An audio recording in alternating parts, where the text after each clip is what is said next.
For thousands of years, we've been under the impression the Bible was meant to be taken seriously. Finally, a new translation that'll change all that.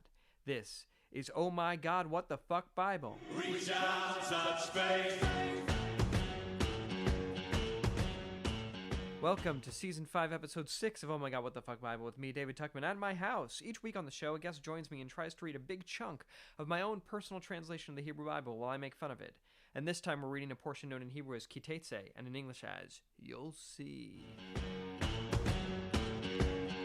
I want to welcome to the show an old friend of mine. I'm having a lot of people from college on, but Ben Siegel. Ben, welcome to the show. Thank you, David. It's great to be here. You're the second Ben and the second Ben who was at Hunter College that's on the show this season. I just Wonderful. realized, yeah. Oh, wow. I don't know if you remember Ben Falding, but he did the... Oh, yeah. Yeah. I love Ben Falding. Yeah. He did the first episode of the season. I just realized that you two know each other, like literally now as I was introducing you. What a night. Yeah. Internet Bens. How are you doing? Fantastic. It's great to be here. Cool. Yeah, I'm glad that you're here with me because we're totally in the same room during the pandemic. Let's just jump right into it. I always want to talk to my guests to get an understanding of their religious background. So were you raised with a particular religious tradition? And if so, what was it? Sure. I was raised like so many middle-class bourgeoisie Jews on the Upper West Side of Manhattan with Reform Judaism as my background. So we were more secular, but we did the holidays. We had a strong sense of Yiddishkeit. But at the same time, we also had a Christmas tree every Christmas. So I grew up thinking that there was a Santa Claus and wondering why the fuck he was visiting a little Jewish boy and how he got into an Upper West Side apartment without a chimney. There are windows. There's that. Yeah. Little breaking and entering. Interesting. So, but what was that like for you? I mean, did you learn a lot of, I mean, you were involved in the traditions. Did you learn a lot of Jewish text? No, I didn't. I came to the study of Jewish text on my own, really. I didn't get a lot of Jewish education, not in the formal sense, until college. I was not bar mitzvahed, so didn't go through that rigmarole. But when I got into college, I really got into Jewish history and biblical studies, and then eventually ended up pursuing my master's degree in religion, Hebrew Bible, and ancient Near Eastern studies. Okay, perfect. That's very, very into it. What about it? What appealed to you about it? Why did that draw you in at that point in your life? I was really interested in the ways in which religious narratives shape society, shape politics, shape our understandings of self.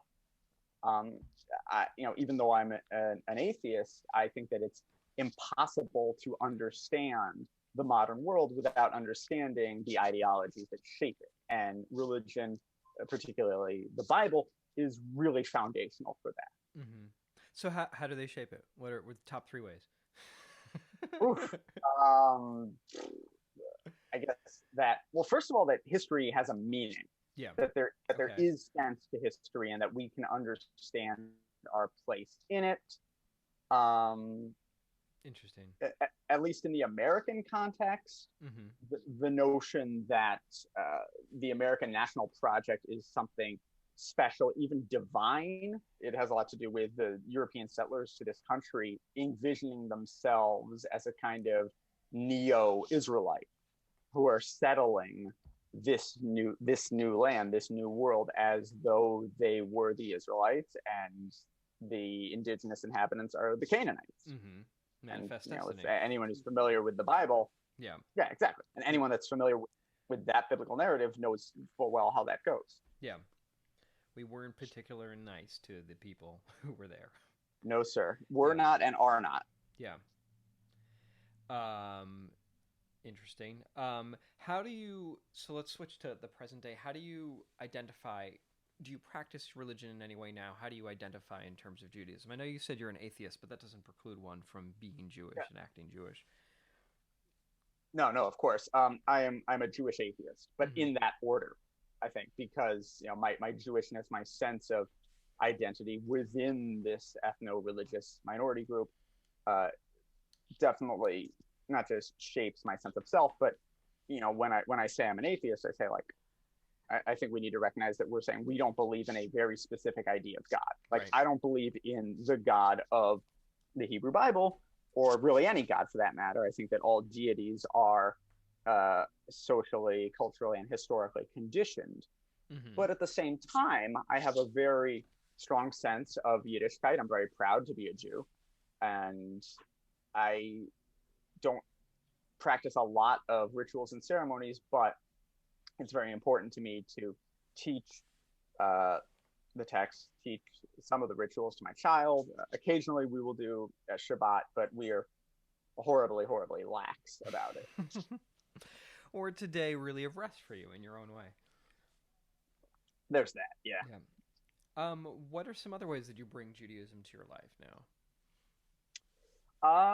It's a fantastic question. I think one of the primary ways is about the project I've been doing for well over a year now. The Anarcho Judaism Project, Mm-hmm. which is a social media endeavor, fancy words for Facebook page that I've been that I have been doing for some time to provide a Jewish perspective on anarcho-communist thought. Okay. So what does that mean?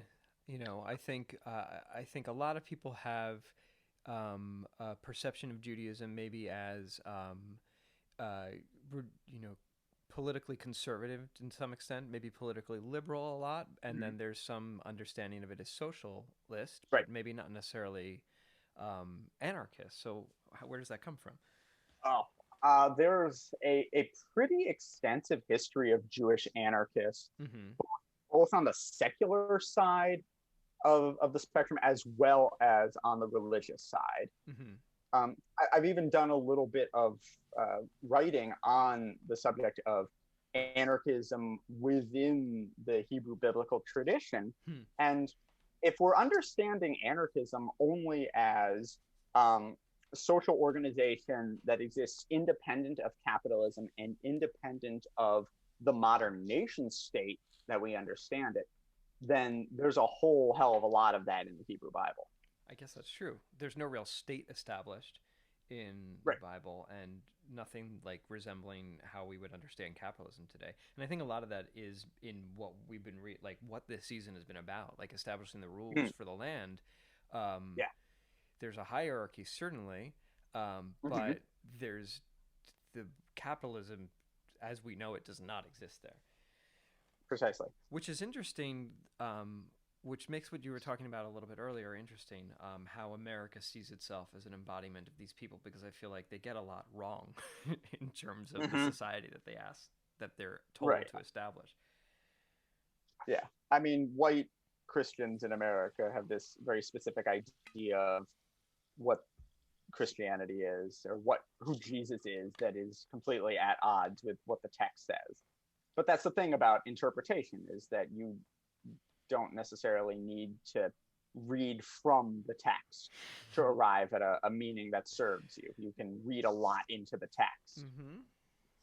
Speaking of the text, are you ready to read the Bible? Oh, I was born ready to read this bad boy. All right, here we go. This is Torah, a loose translation, Book 5, Words, Episode 6, When You Go Out, Chapter 29, in which there are rules for trapping women, Deuteronomy 21:10 to 21:14. When you go out to battle your enemies and Jehovah, your Elohim, destroy them for you, and you take some captives. If one of the captives is really hot and you want her real bad, you want to make her your woman. Here's what you do. Right, take notes, everybody. Take her into your house, shave her head, cut her nails, and strip off the clothes she was wearing. It's a captive. Now, she's definitely not a captive. She'll sit in your house and cry about her father and her mother for a month. Women, so emotional. Then you can fuck her and make her your woman. Okay. So I actually was reading something today, and I know I translated that as cut her nails, but it can also mean let her nails grow, which makes her Interesting. really repulsive to you because Oh, you stop her from cutting your nails, which is horrible to do to a right. person. And now For you're sure. married. Mazel tov. Biblical marriage, everybody. Yes. But if you don't want her anymore, you must set her free. You cannot sell her for money or enslave her since you've already embarrassed her enough. So now she just is totally screwed and has to wander the earth like the Incredible Hulk. Yes. So the word here Yes. for embarrassed is the word like the root ana, I think, or ayin nun, but it's the same root that's used to talk about Dina. So she's like been defiled in some way. Don't know exactly what it means. You've somehow ruined her. Anyway, that's chapter 29, a fun one. Yeah, this is not one of those anarchistic texts. No. I think, like everyone, you know, we all get to pick and choose what we want to pay attention to in this book, and that's kind of our right. For sure. As inheritors of it. Chapter 30, Yeah. in which there are rules for your terrible children. Deuteronomy 21:15 to 21:23. If a man has two women, hates one and loves the other, and they both give him sons, but the firstborn is from the one he hates, he still has to recognize the right of the firstborn from the woman he hates, and give him a double portion of everything he has because he's the first of his vigor and deserves the rules of the firstborn. An easy way to solve this problem is like to not be with a woman you hate, or to only have one woman. Jeez. Apparently, this is also like I guess the textual source for the rule that you give the firstborn a double portion. Nice.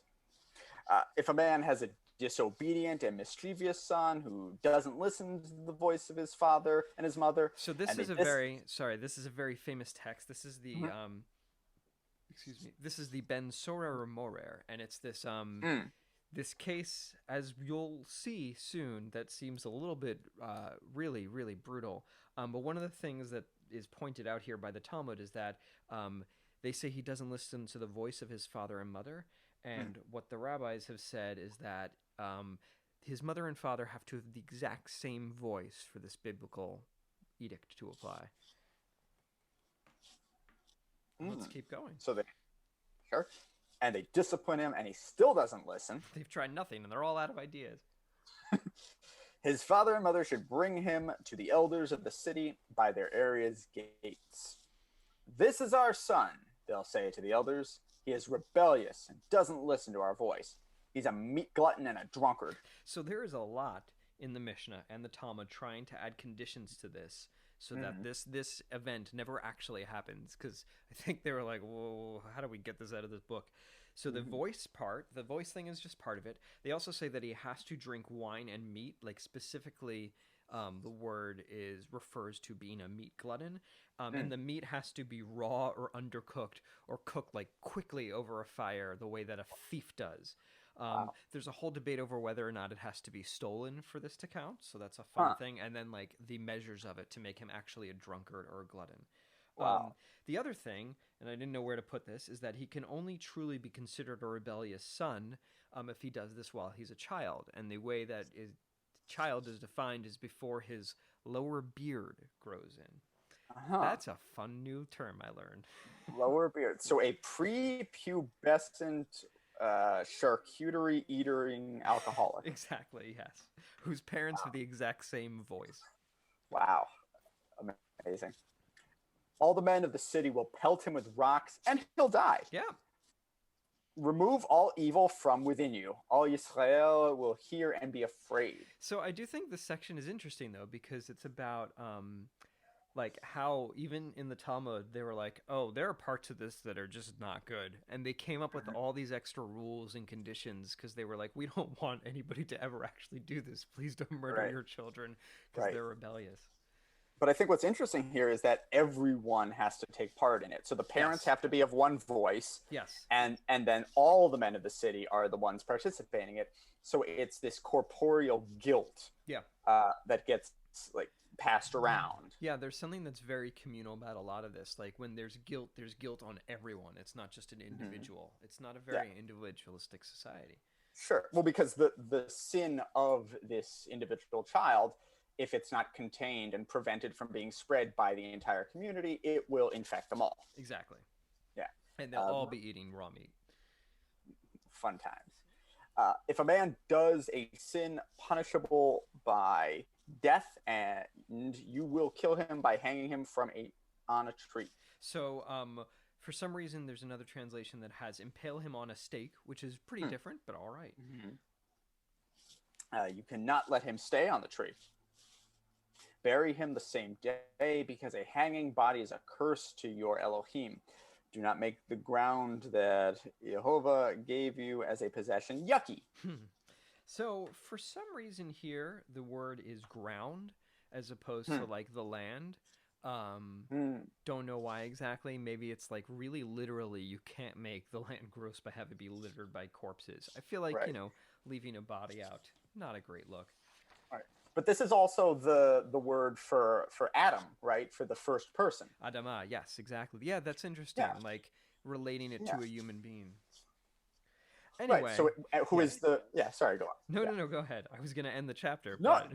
Oh, no. I was just going to say it ties into this notion of corporeal sin and the body politic, because all of the people of Israel are descended from Adam. Yes. So it's not just that the sin itself will pollute the social body, but what is done with that body after the fact will then also continue to spread this contagion. So that has to be guarded against. That's interesting. It's like the body itself is polluted. This sin, this thing is there. That's bad. Yeah, exactly. Whoa, getting deep here. That's chapter 30. Chapter 31, in which we're going to fly through a whole bunch of rules. Deuteronomy 22:1 to 22:12. If you see your brother's ox or sheep wandering around, don't ignore it. Return it right away. If your brother isn't close by or you don't know him... So I guess it's a metaphoric brother, but that's okay. Bring it home and hold on to it until your brother asks for it. Or just until the lost ox signs start going up in the neighborhood. Then return it. Do the same thing for your brother's donkey, his clothing, and any other lost object you find. These are the three things, or the four things: ox, sheep, donkey, or clothing. Yeah. Usually when I leave the house, I make sure it's keys, wallet, phone, but I will remember to bring my donkey, clothing, and anything else. Sheep, donkey, clothing. Yeah, got it. You can't just leave things. If you see your brother's ass or his ox fallen on the road, don't ignore it. Help him up. I shouldn't need to tell you this, God says, exasperated. The trappings of a male should not be worn by a woman, and a male should not wear a woman's clothing. Anyone who does this is disgusting to Jehovah, your Elohim. So speaking of parts that are difficult and that some people might prefer were not in this book, here is one of them. So first of all, what I think is partly crazy about this is that, men's and women's clothing have kind of changed over time. This will not always work. But the words that are used here are pretty interesting. It says kli gever. So I translate it as the trappings of a male, but it's kind of like the tools of a male or the things of a male, the things that signify a male. Right. And, there could be something here to like, first of all, it says like should not be worn by a woman. There could be, if you do want to try to find a more progressive or different way of reading this, it could just be that, look, if you are not the gender assigned, then you're not. If you're a woman, then you shouldn't dress like a man. But if you are transgender, then you're not a woman. Then you're a man, and you should dress like the gender that you are. So there's that. The other element is that apparently, according to the Talmud, what this is referring to is that a woman shouldn't disguise herself as a man. So it's not that it's somebody who identifies a particular way, dressing the way that they identify, but it's somebody who is deceiving people in order to commit adultery. Interesting. So the abomination or the thing that's disgusting here is the fact that somebody is committing adultery and doing something that they're not supposed to be doing. Fascinating. Or, this sucks. There's a lot of ways to read this. But I think with any biblical text, we kind of have to just accept certain like oppressive attitudes, but not necessarily I mean, absolutely not, promulgate them. Yeah, absolutely. But I mean, you think what's interesting is that this comes right after the Ben Sora, because that is something that bothered them morally, and they were like, we need to kind of rewrite this so that it doesn't count and doesn't work anymore. And if they want to do that, if people want to do that, they have the ability to do that to this text, I believe. Right on. If you're on the road and you find a bird's nest in front of you in a tree or on the ground with little birds or eggs, and the mother is sitting on the little ones or eggs, don't take the mother and her children. Send the mother away. Then you can take the sons. If you do this, everything will be good for you and your days will be long. So don't kidnap children while their mother is watching. Send the mother away so she never has any idea what happened to her missing children. So nice. Yes, it's good to know the protocol for bird napping. Exactly. Very important. If you build a new house, make sure there's a fence around the roof so nobody falls off and you can avoid having blood on your house. So technically this means, the real translation or the general translation is that this prevents your house from having that kind of corporal guilt that you were talking about brought on it by leading to death. But I like understanding is just not wanting a mess. Like, why would you want blood on your house? Yeah. Only to keep away the angel of death. Yeah. Exactly. But that's a whole only on Pesach. Yeah, precisely. Don't mix others' seeds in with your vineyards. If you do, it can make the grapes unusable. Okay. Do not plow with nothing from Monsanto. Right, no. Do not plow with an ox and an ass together. Don't wear clothes that integrates wool and linen. Okay. Make tassels on the four corners of anything you cover yourself with. Okay, so that's the basis for this thing called tzitzit, where it's like the big tallis that men wear while they pray, and women. And then there's like a smaller one that people wear under their clothing at all time. Can stick out sometimes.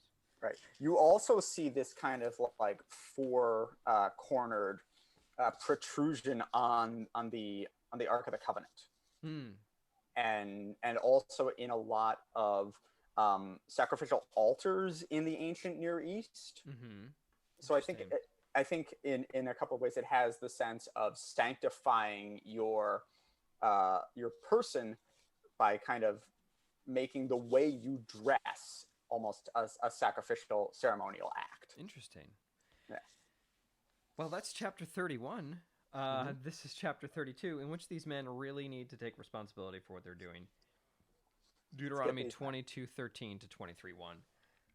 If a man starts to hate a woman after he takes her and nuts in her, so he goes out and lies about her, saying, "It turned out she wasn't a virgin."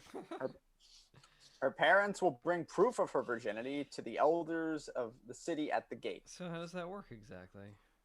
Yeah. I guess we'll see. Yeah. I gave my daughter to this man as his woman, the father will say to the elders, and now he hates her. Unbelievable. He's going around spreading lies about how she's not a virgin, but this is her virginity. That's kind of a broad direction for what he should say. He can improv it, really go wherever he wants with it, as long as he nails the major story beats, Then he'll show the cloth to the elders of the city. Oh, okay, so that's how we know. Bedsheet, great, cool. The elders of the city will take the man and beat him. They'll fine him 100 silver and give it to the father of girl because the man gave a virgin of Israel a bad name. She'll stay his woman and he won't be able to send her away forever. Who is that punishing, really? But if it was true and her virginity cannot be found, the youth will be taken to the opening of her father's house. The men of the city will stone her with rocks and she'll die because she made shame in Israel. Oh, Jesus. To whore the house of her father. Oh. So that word zona, which is translated as whore, I guess, is a very strange word that can mean kind of licentiousness or in some level of sexual impropriety that she brought to her father's house. Right. It's also very loaded in terms of theology because the verbal root is also used to refer to those who commit idolatry. Right. So those who go a whoring after other deities, Mm-hmm. it's like they cheat on Yahweh Yeah. by worshiping other gods. Yeah. I mean, there's a lot that kind of feels like it's about, do women have consent in this, or is it based on the man who controls them? And it almost is like some kind of betrayal of that man. Like, it's, she's done this to the house of her father. So Right. she had sex outside of the control of the father or the man that her father gave her to. Yeah, precisely. This is not a particularly feminist section. No. Uh, that's how you'll get rid of evil from within Oh you. boy. If you find a man lying with another man's wife, they'll die. Hmm. Both of them. The man who lays with the woman and the woman. Even if it's a woman trapped with a man who hates her and spreads rumors about her not being a virgin, I guess. Details. Yeah. That's how you'll get rid of the evil from Israel. Weird choice of evil, but all right. Mm-hmm. If a young woman has been promised to a man and another man finds her in the city and fucks her, you'll take the both of them to the gate of the city and stone them with rocks, and they'll die. The woman dies because she is in a city and didn't scream, and the man because he humbled his So neighbor. Mm-hmm. the root here is the same one again as that previous thing that I pointed out, like embarrassed or humbled. It's also the same root that's used in the story of Dina. Mm-hmm. So I have a whole thing about how I don't like. I believe the story of Dina is a love story and not a Right. story of and not a story about rape or a sexual assault. So And you take the Anita Diamant red tent approach. yes, exactly, yeah. And part of it is because when you see the word here, Mm-hmm. this seems pretty clear that it's consensual. The whole thing is that she didn't scream because Mm-hmm. she did something that she wasn't supposed to do.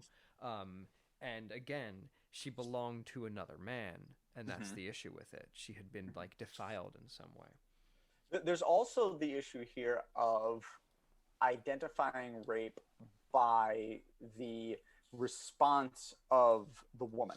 Right. So it's only considered sexual assault if she was outside of the city. Yes, that's the next thing that we're going to read. But Yeah. yes. Oh, sorry. Yeah. Yeah. No, And exactly. And it's all, I mean, it's all very murky considering, mm-hmm. again, that women are property here. Yeah, And for the sure. consent of the man who owns them is the most important thing. Yeah. Fucking Bible. Fucking Bible. What the fuck, Bible? What the What fuck? the fuck? What the fuck? His neighbor's woman. That's how you'll get rid of the evil among you. But if you find the man and the promised girl in a field, and the man takes her by force and sleeps with her, only kill the rapist.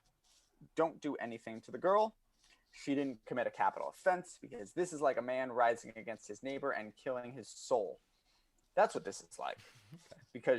Because she was found in the field, she could have screamed and no one saved her.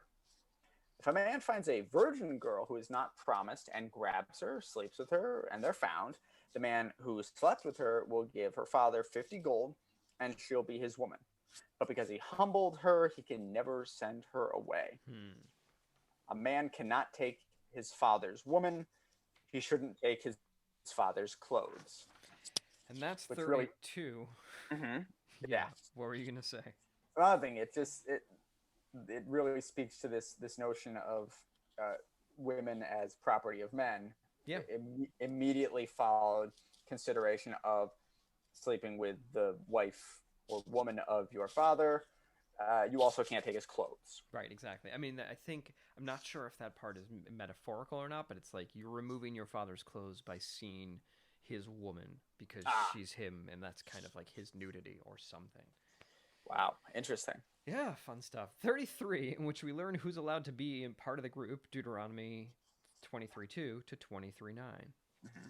No one with crushed testicles or a sliced penis can enter the congregation of Jehovah. Quite a transition, I guess. But we're talking about genital stuff, I guess. According to the Talmud, where this has apparently been discussed, a sliced penis is one that has been cut in a certain way so that the semen doesn't shoot out anymore and just kind of like dribble slowly. So it is an inoperative schmeckle. Yeah. Or just a lazier one. Right. No bastards can enter the congregations of Jehovah up to the 10th generation. So they can't take a woman. Mm-hmm. No Ammoni or a Moabi can be in the congregation of Jehovah. Except Ruth, I guess. I don't know. Well, she was special. Yeah. Or maybe it's only men. Interesting. Forever. Even the 10th generation can't join because they didn't give you bread and water on the way when you left Mitzrayim, and because they paid Bilam, the son of Beor, from Pitoraram Naharaim, to curse you. But Jehovah, your Elohim, didn't listen to Bilam. Oh, we're doing this story now. Okay. Jehovah, your Elohim, flipped it around and turned the curse into a blessing because Jehovah, your Elohim, loves you. Never worry about safety or well-being of those tribes, ever. Don't hate Edomi. He is your brother. Oh. Do not hate the Mitzri. You are a stranger in his land.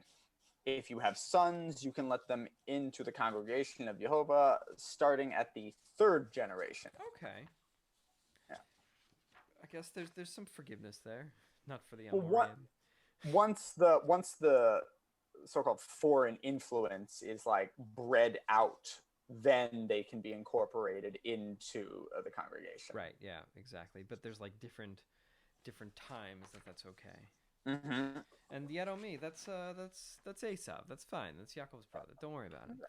Exactly. His family. Hey. Yeah. It's mishpacha. Exactly. That's chapter 33. Chapter 34, in which there are rules about camping. Deuteronomy 23:10 to 23:15. A lot of rules. A lot of just so many rules. He's just getting it all in before they go into the land. Got to get them ready. Yeah. When you go camping as part of a war, guard yourself against all the bad things. Mm-hmm. If a guy becomes less than clean because of a nighttime happening, you know what that means. Wet dream. He has to leave the camp and stay there. Just before evening, he'll clean himself in water. Hands free. At sundown, he can go back into the camp. You need to have a place outside camp where you can pee and poop. Okay. Bring a shovel with you. After you're done, dig a hole and then cover up your poop. All right, thank you. I mean, fair. Very, very detailed. Useful information. So a lot of people have biblical quotes in their Twitter profiles. So this has been mine for quite some time. That's pretty lovely. much since I translated it. It's really, it's meaning, you got to do it. Do you have it there in the English or in the Hebrew? No, I just have like Deuteronomy 23:13. I don't translate it. Let them go look. Exactly. Nobody's ever looked it up. Amazing. Because Jehovah works within your camp to save you and give your enemies to you, it is a holy camp. Jehovah shouldn't see anything gross there and won't leave you. It's just like every day he does inspection and scans for poop on the floor. Like, didn't bury it. Anyway. He is a mighty God. Yeah. Well, talking about like corporal guilt left on the land. That's chapter 34. Yeah. Yes. Dig your guilt deep into your poop hole. Somebody's guilty. Mm-hmm. I feel like that's something Reverend Lovejoy once said to his dog, right? Like, do your dirty business. He had his dog pee on Flanders' lawn. I wish I could remember that. Oh. That's right. Do your dirty, sinful business. He knew. He read this part that morning. Of course. Clearly. Chapter 35, in which we return to a seemingly random assortment of rules. Deuteronomy 23:16 to 23:26. Do not return a runaway slave. I feel like maybe those Americans you were talking about forgot this one. Yeah, for sure. Let him live with you in your settlement wherever he wants. Don't mess with him. Okay. Mm-hmm. No man or woman from the sons or daughters of Israel should be a prostitute. So again, the wording here is very weird. The word is kadesh, which is the same root of holy, which is very interesting. I was reading something today about it possibly meaning homosexuality, which I didn't quite understand. No, I've seen no extra biblical literature or scholarly literature to actually support that interpretation. Okay. my understanding of it is that this is indicative of um, non Yahwistic religious practitioners, a holy person, Right. someone who is dedicated to a deity other than Yahweh. Okay. And this ties into that notion of Zonah as it can be either someone who cheats, someone who is hooking, or someone who worships another deity. Okay. And they get paid for it. Don't bring money from a prostitute or from the sale of dog to Jehovah's house for a vow, because both of those things are gross to Jehovah. Okay, but why does God hate dogs? Come on. Because it's backwards. It's God backwards. He hates that. Hates palindromes. It is his. It's like Spock. It's like Spock in that episode of Star Trek where he's got a goatee. It's the opposite God. It's like Mr. Mitsipaplik. There you go. Do not take interest from your brothers, not in food or anything. Oh, from Gentiles. Sorry, do you mind saying that again? I lost you for a second. Oh, do not take interest from your brothers. Else, but you can take it from Gentiles. Oh, great! I wish. Do not take interest on loans from your. Do not take interest on loans from your brothers, so Jehovah, your Elohim, will bless you in everything you do in the land you are about to go into to take. If you swear to Jehovah, your Elohim, take care of it right away, because Jehovah, your Elohim, is expecting you to take care of it, and you don't want to sin. Don't keep God waiting. Exactly. Tick, tick, tick. But if you don't vow, you don't sin. Never try. You must guard what has passed your lips and do what you have sworn to Jehovah, your Elohim, the promise your mouth spoke. When you go to your neighbor's vineyard, you can eat as many grapes as your heart desires, but don't put any in your container. When you go to your neighbor's grain field, take ears with your hand, but don't bring a sickle to your neighbor's standing grain. Oh, that's nice. You could just go and pick stuff. Very nice. Very cool. Very cool. Very cool. That's chapter 35. I don't know if you've noticed, but these breaks are somewhat arbitrary. Quite. Chapter 36, in which breaking up may be hard to do, but is explained. Deuteronomy 24:1 to 24:5. So let's say a man takes a woman and owns her, but later he ends up not liking her or finding out something shameful. He'll write a book of separation for her, give it to her, and send her out of this house. She'll leave his house and another man snaps her up. So that's like turned into, I guess, like the get or the thing that's written, but I feel like I like the idea of him writing like a burn book to give to her as she leaves, like this book of separation explaining all the horrible ways she's disappointed him. We should bring that back. Yikes. If this man also hates her and writes a book of separation, hands it over to her and shoos her out of his house, or he dies. Her first master who sent her away is not allowed to take her again after she's been made yucky. That is an abomination to Jehovah. He's got a lot of those. Don't bring sin. Oh yeah. Don't bring sin to the land Jehovah is going to give you to possess. Now this is interesting because this is the first abomination we've had in this text. That's just me translating it differently and wanting to do different words. There have been a few. Gotcha. Sorry about that. Oh, gotcha. My apologies. Yeah. I just like that word because you don't hear it that often. We've had a lot of toivas. They're nice. A bunch. Oh, my apologies. If a man gets himself a new woman, he cannot go out to army, and you can't make him go out for any reason. He'll be in his house for a whole year, making his new woman happy. Nice. Aw. Yeah, that's nice. Yeah, make love, not war. Exactly. Literally. That's chapter 36. Chapter 37, in which there are a small little handful of rules. Deuteronomy 24:6 to 24:8. Don't pawn a hand mill or millstone because you're pawning a soul. So there are like a few different ways. It could be like an upper mill and a lower mill. I don't really know much about mills. I don't know what these words mean. But what this is about is that you're taking away somebody's ability to make food. Like they can't ground things to make flour anymore. So you cannot take somebody, if somebody has a debt, you can't take something that's essential to their survival. America. And this word here, soul, is that your translation of nefesh? Yeah, which I know that there are like a whole host of issues with. Yeah. So it's like literally you're taking like their life. Yes, you're taking their life away, their ability to survive. Yeah. If someone has kidnapped his brother from the sons of Israel and enslaved or sold him, the kidnapper must die. Get rid of the evil. Get rid of it. Mm-hmm. If you get tzarat, listen very carefully to whatever the Kohanes and Levites tell you to do. Trust the doctors, or whatever the equivalent is at the time. That's chapter 37. Chapter 38, in which we pause to remember a thing. Deuteronomy 24:9. Remember what Jehovah, your Elohim, did to Miriam on the way out of Mitzrayim. That's chapter 38. That's it.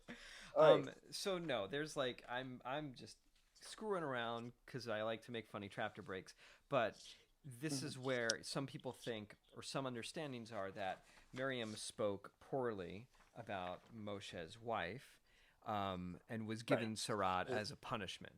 So that's why it's right after a verse about Sarat, and like that's why. Sorry, go ahead.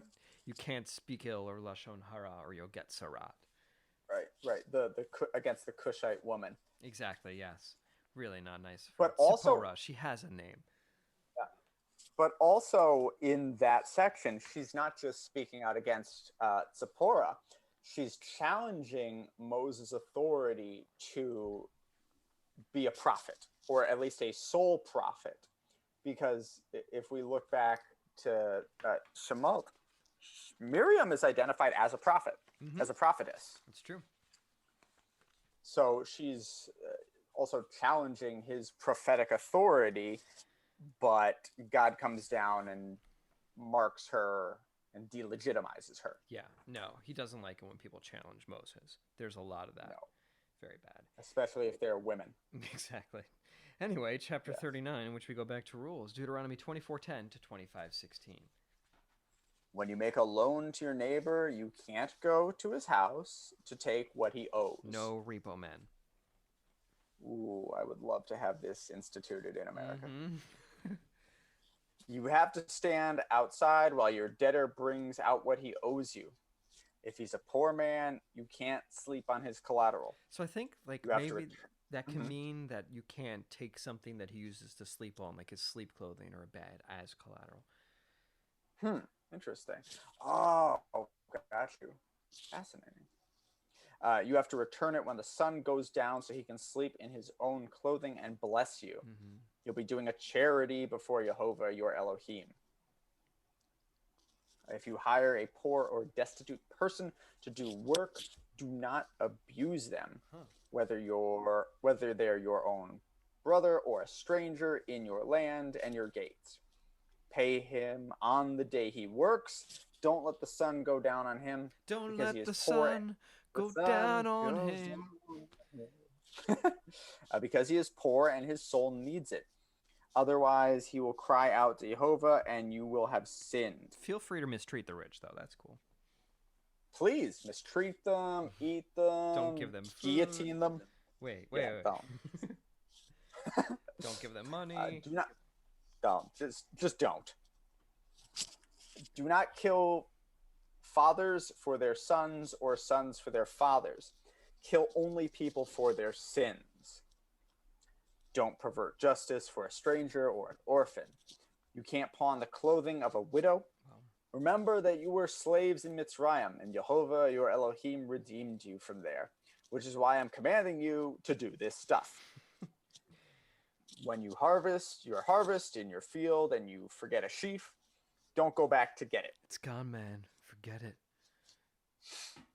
It goes to the stranger, orphan, or widow, so that Jehovah, your Elohim, will bless you forever in everything you set your hand to do. When you beat off your olives, don't pick over them. They go to the stranger, orphan, and widow. Same with your grapes. Same with beating off your grapes. These are interesting because I don't think And like we do this in America, like this whole idea of, food waste or the leftover being used to feed the poor and hungry. That'd be nice. Right. No, there is no sense of profiting off of labor here. It is solely subsistence agriculture. Absolutely. And the rest just goes to the needy. Yep. Like you have your own field, and that's what you use to feed yourself, and whatever's left over is left over. And you have to also apportion a bunch of it as different tributes and things to give to the clergy class. Right. This might be a nice biblical value to exemplify in the United States. Oh, this sure. would be cool. Yeah. Remember that you were slaves in Mitzrayim. That's why I'm commanding you to do this. So this is interesting to me because it's an ethic of solidarity with the oppressed. Exactly. This is one of those core anarchist texts within the Hebrew Bible. Mm-hmm. Well, I'm glad I had you on to read it. Fucking A. Yeah, this one I like. This one I'm going to keep. Yeah, we'll keep this. Get rid of the transphobic stuff. We'll keep this. Nice. Now, let's say two men fight and they ask for a decision. They're told who is right and who is wrong. If the bad guy is sentenced to be spanked, the judges will have him bend over and he'll spank him as much as he deserves. Mm-hmm. You can give him 40 lashes. Do not add to his hitting, so that by hitting him too much, you'll make your brother bad in your eyes. Okay. Do not muzzle an ox while it's threshing.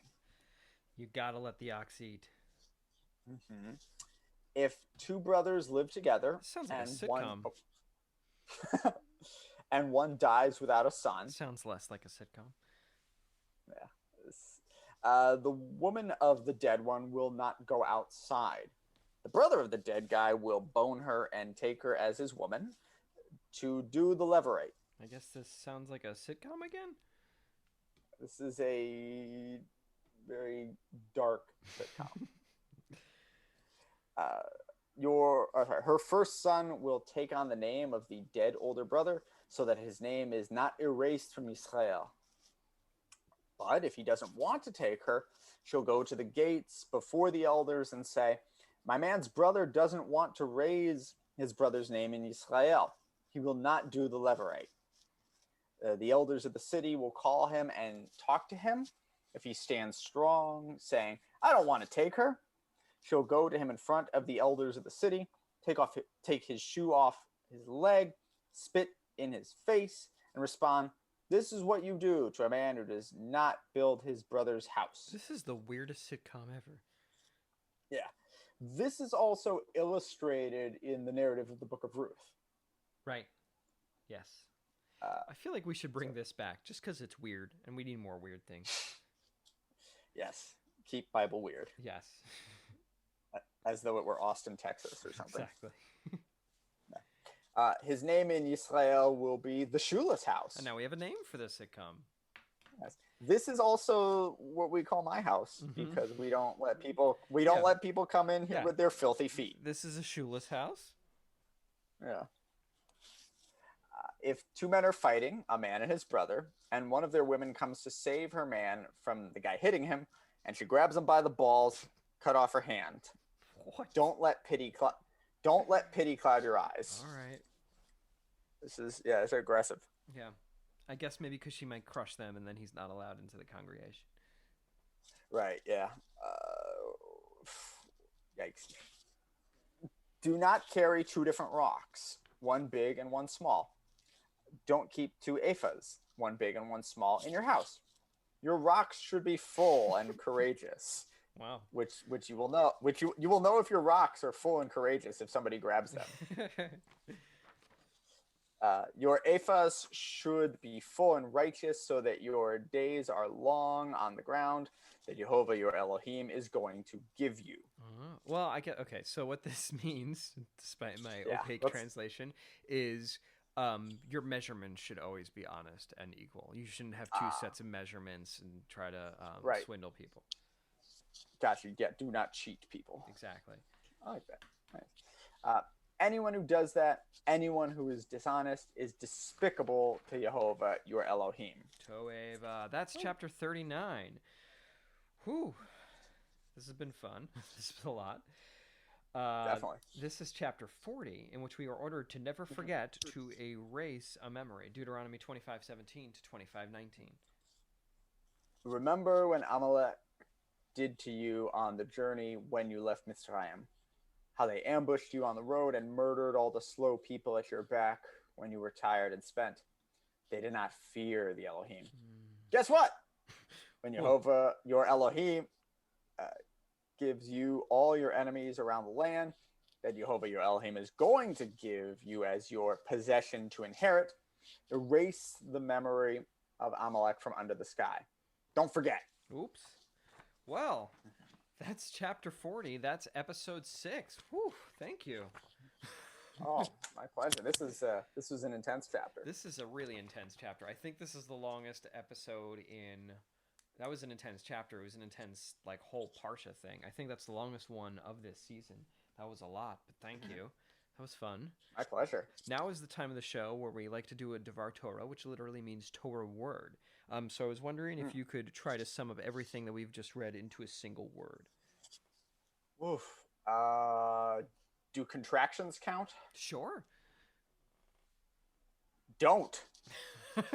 It's a good one. There's a lot of don'ts here. Don't do it. Don't even think about it. Don't forget it. Don't remember it. You know. Don't remember. Remember to don't remember it. Right. Yeah. Remember to erase the memory. Exactly. I think my word was nice, because I feel like nice. There's stay home with your wife for a year after you get married, but also like there's a lot here that seems kind of nice. I mean, there's a lot that isn't. Yeah. But there's a lot that's like, okay, these are pretty decent rules for establishing a society. There's a lot about like sacrifices and what to do to worship God and not going after other gods and all this stuff. But there's a lot that's like, all right, you find something on the road, give it back. Like these are basic rules that I guess people needed to be told, but they seem to be somewhat neighborly and kind and nice. Yeah. But there is so much here. There's the don't do it because it's a bad thing and because it is sinful. Mm-hmm. But then there's also the do the thing because you are, we expect better of you. Yeah. You don't forget to do good. Yes. Or just don't act dishonestly. Yes. Don't screw your brother over. Don't be mean. Yeah. Let the poor people eat. Is there any other Don't thoughts? Be a schmuck. Exactly. I wish this was called Don't Be a Schmuck. Are there any other... Is there anything else that this brings up for you that this makes you think about? It's a big mixed bag. I think as with like the entirety of the Deuteronomic law code, of which this is but a portion. This is the system of organizing a society. Yeah. Of defining a people and of guiding a course of political, legal, and ethical actions. So it's pretty monumental. Yeah. In its scope. It's a pretty big one. This is the context of this is they're about to enter the land. Like everybody who actually got the law originally is dead, so Moshe has to kind of repeat it to them and explain to them everything they have to do. But like there's a lot of norms that are established here of like how they should interact with each other. Things around gender, things around like raising your children, how you should do it. It does feel a little scattershot and random, but that's like kind of the style of this whole thing. But yeah, I mean it's a big deal. I think it's hard to really have a coherent thought about it because there's so much that just like went through. But it also is like I think everybody, we talked a little bit about the things that Americans ignore in this. I think there's the things that contemporary Judaism, in all of its various forms, ignore from this and take from this. And I think that's just how people approach the Bible or religious texts in general. Like it's about finding the meaning and the things that resonate with you. And some of them won't, and some of them you're going to find abhorrent and like are not great, or not great, just like Right. horrible, and it's horrific that they're in there. But this is a very, very, very old document, and there are going to be things, and it's interesting that there are things in there that feel more moral than what we do now, like actually caring for the poor and the widow, and like a society Sure. where people are not trying to profit off of everything and are just trying to feed themselves and keep everybody else alive, and not taking Right. interest on loans. Like a loan is just a way to help somebody. Yeah, unless they're Goyim. Then Yeah, exactly. Can, then they're not part of the group, so whatever, fuck them. Yeah, yeah, precisely. Interesting. Is there anything in this that you think like contemporary Jewish movements would really do well to remember and embody? I think the stuff around agriculture probably, like, and I think there is, I think it's called Leket. I think there is a movement in Israel, or like a charitable organization that collects things from, like Jewish farmers to redistribute. But I think it would really do us well to have a movement around agriculture that focuses on like not, speaking about not trying to wring everything out of it that we can, and like an agriculture that feeds everybody, and the idea that like you can just go into your like there's also a little bit about private property here, like the idea that you could just walk into your friend or your neighbor's vineyard, and like you can't take harvest their food, you can't bring a container and fill it up and go home and then come back the next day, but like if you're walking through and you're hungry, you could take something and eat it right there, and it's just for you at that moment, because like it's such a minuscule amount. For sure. No, private property is a notion that's completely alien to the Hebrew Bible. Right. It's all God's property. Yeah. And even more than that, the individual person doesn't own the land. It belongs to their lineage. Exactly, it belongs, they are, just as the people as a whole are taking care of God's land, they're taking care of it as stewards for God. Right. Any individual like head of household, head of the Beit Av, they are taking care of it for the coming generations. Yeah, and like it has to every 49 years it has to return to the original borders and the original holders. Like there's things that can change as people's needs change individually, and who knows how that would actually work in practice. But like it is about, these are the sections that have been apportioned to your group, and this is what you have. Right, but these anti-capitalist strains are something that I think a lot of contemporary readers might not necessarily want to really wrestle with entirely. Well, I think it depends on the contemporary reader. For sure, absolutely. Not to normalize the capitalist reader. Yes, absolutely. Well, I think we're going to wrap it up, unless there's anything else you wanted to add to this, or anything else to take away from this. No, this has been an absolute pleasure. Thank you so much for having me on here. Wonderful. And I think where can people check you out on the internet, especially if they're interested in anarcho-capitalism and learning more about it, and seeing some of the things you read, and just exploring some of these strands in these texts? That's a lot. Oh, well, if they're interested in anarcho-capitalism, I would encourage them to avoid it like the plague, because anarcho-capitalism. Oh, sorry. I said oh my God. Anarcho-Judaism. Oh my God. Yes. Yeah. No. That is a very different kind of. Yes. Although very different. Very different. Also created by a Jew. Yes, different kind of anarchism, the other side. If people are interested in anarcho-Judaism, where can they check you out and learn about it and see your stuff? You can find us, on our Facebook page, Anarcho-Judaism. We also have a Twitter account, Anarcho-Judaism, at Anarcho-Judaism. And let's not even talk about my Freudian slip of substituting Judaism for capitalism. Let's just move on from that. Yeah, you can check out the podcast as always at we have a website, omgwtfbible.com, on Facebook at facebook.com/omgbible, Twitter omgwtfbible, Instagram, check it out on YouTube, SoundCloud, iTunes, everywhere that podcasts live. If you enjoy the show, please rate and review us on iTunes. It really helps.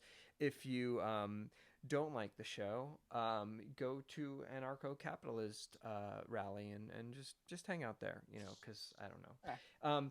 If you want to share the show with others, a great way of doing it is going to a field and bringing some USB keys with you and just like strewn them about while people pick apples and see what happens at one of those like you pick 'em apple orchards. Again, Ben, I want to thank you so much for reading with me, so much for your insight too. I think you've added so much to the reading and so much that I don't have. I want to thank everybody who's listening. Thank you for listening, and be sure to tune in next week because next time in the Bible, curses.